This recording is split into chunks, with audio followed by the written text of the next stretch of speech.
자, 윤석열이 동해 유전 개발을 위한 이 5개의 시추공 승인에 대해서 지난 3일날에 발표했던 걸 두고서 권한도 없는 월권적인 행위였다, 이 점이 지금 계속 지적을 받고 있죠. 이게 지금 보통 시추가 진행되게 되려면 보통 절차적인 게 그겁니다. 이제 한국석유공사 측에서 계획을 세우고, 세운 계획을 이사회 차원에서 의결을 하고, 근데 여기서 끝나는 게 아니라 시추를 진행하기 한 30일 이전에는 산업부에 보고를 하게 되어 있습니다. 보고를 하면 산업부가 최종적으로 보고에 대해서 승인을 딱 하게 되면 그때부터 시추 작업에 들어갈 수 있는 검증 절차가 이제 만들어져 있죠, 공식적으로. 그렇기 때문에 법적으로나 행정적으로나 권한이 전혀 없는 대통령이 공식적으로 자신이 승인을 했다, 이렇게 발표를 해서 압력을 행사하는 것, 그리고 이에 따라서 이 과정에서 진행돼야 될 검증 작업이 아예 진행되지 않았을 가능성도 제기되고 있고, 심지어는 이 시추에 대한 검증 절차, 이게 뭐 5개를 다 뚫겠다라고 해서 뭐 의결을 하고 보고를 올린다고 해서 해결될 일이 아니라 매 시추 때마다 같은 절차를 반복을 해야 되는 것입니다. 근데 그런데도 불구하고 이런 것들을 무시하는 것,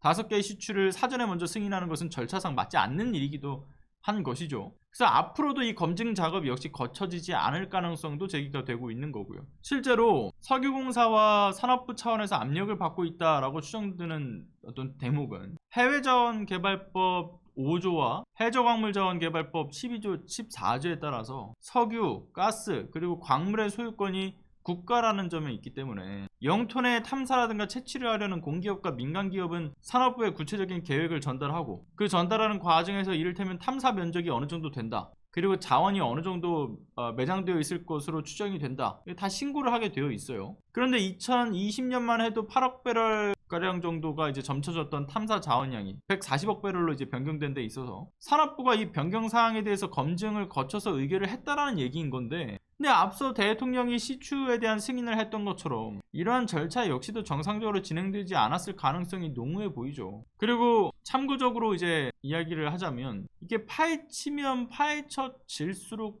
이거 어떻게만 봐도 이게 다 그냥 MB 때 자원외교 당시의 모습이 아른거리지 않습니까? 이명박 때 하베스트 사업 인수를 하면서 이들이 내세웠던 거는 단순히 가능성에 대한 거였어요. 뭐 근거, 데이터 부족했죠. 그 가능성에만 베팅을 해서 4조 2천억 원이나 쏟아서 이제 하베스트를 샀는데 23년 말 기준으로 해가지고 6조 원에 회수할 수 없는 손해가 발생한 점, 이게 반복될 것이라고 하는 우려가 지금 들지 않습니까? 그리고 액트지오도 그때와 비슷해요. MB 때 하베스트 컨설팅을 이제 메릴린치였을 거예요. 메릴린치 회사를 통해서 수백억 원의 자문료를 쏟아서 부었는데 결국 어떻게 됐습니까? 알고 보니까 부도 위기 직전의 회사였고 추후에 다른 회사로 인수합병을 당했죠. 그때 당시 이명박 측근과 메릴린치가 연결되어 있다는 의혹도 나왔었고, 이번에도 마찬가지지 않습니까? 그리고 또 하나, 최근 그 중앙아시아 3개국에 대해서 순방을 하는 것도 역시나 닮아있죠. 그 MB가 당시에 하베스트 건을 기반으로 해서 사업 홍보를 해가지고 해외 순방의 발판으로 삼아서 돌아다녔지 않습니까? 이번에도 윤석열 정권은 산유국이라는 타이틀로 홍보를 하면서